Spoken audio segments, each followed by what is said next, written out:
What are the impacts of a child's anxiety on their family? Anxiety in a young person can totally affect the entire family. So it affects what the family can do, it affects the levels of anxiety and tension and stress in the family home. It affects the relationships between other family members. So anxiety can have a major impact, not just on the person experiencing it, but on all those people around them. And learning to deal with that for the whole family is part of coming to terms with it. Anxiety disorders do impact on family members because while you're looking after one child with an anxiety disorder, you're not spending as much time as you'd like to with your other children. It can cause friction between husband and wives. We were lucky, we all worked together, but anxiety disorders are very time-consuming. So you have to just decide that this is 12 months of my life that I have to put aside, work on the anxiety disorder, and hopefully after that 12 months, everyone's happy, everyone's on the right road to recovery.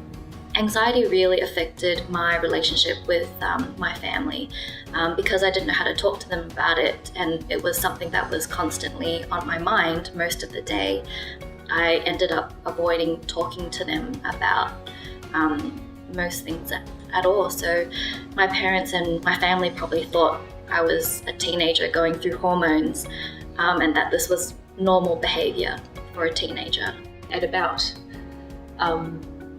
3 to 4 years of age, we realised that something was wrong with toilet training. My husband and I were at each other about how we were going to deal with this toileting situation, and why wasn't our child using the toilet? What was going to happen? How could we best get through it and fix it? So we were at odds with each other about it.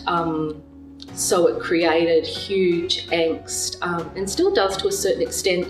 There was a psychologist that did say at one point, pull away, stop talking about it, stop trying to fix it, stop it being a focus in your home. So we started to pull away. It felt like the wrong thing to do, but we still take that stance that, okay, it's not going to be the main thing that exists in our household.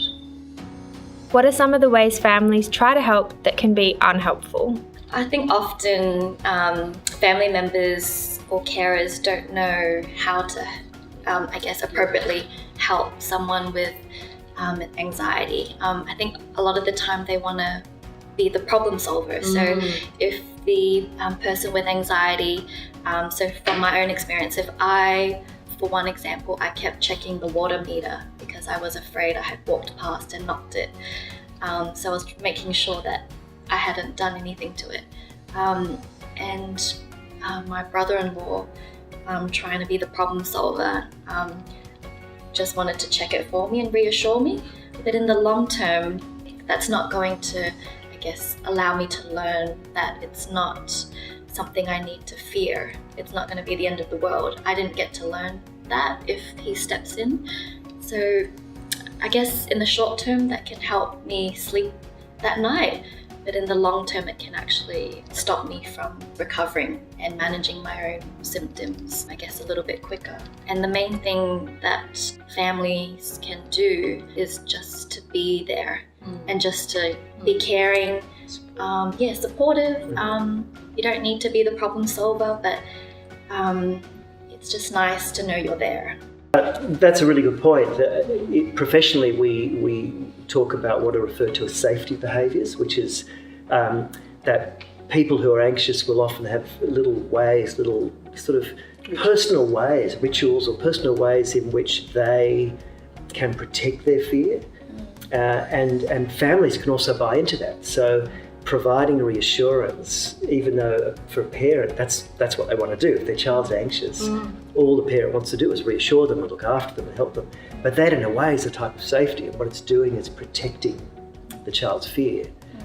So Lisa, what you're saying is perfectly right. By your brother-in-law helping you and sort of checking the meter for you, that just protects your fear and doesn't help you learn to overcome it. And the same way you were saying earlier about that the psychologist was telling you to sort of pull back and not discuss or not get so caught up in the anxiety.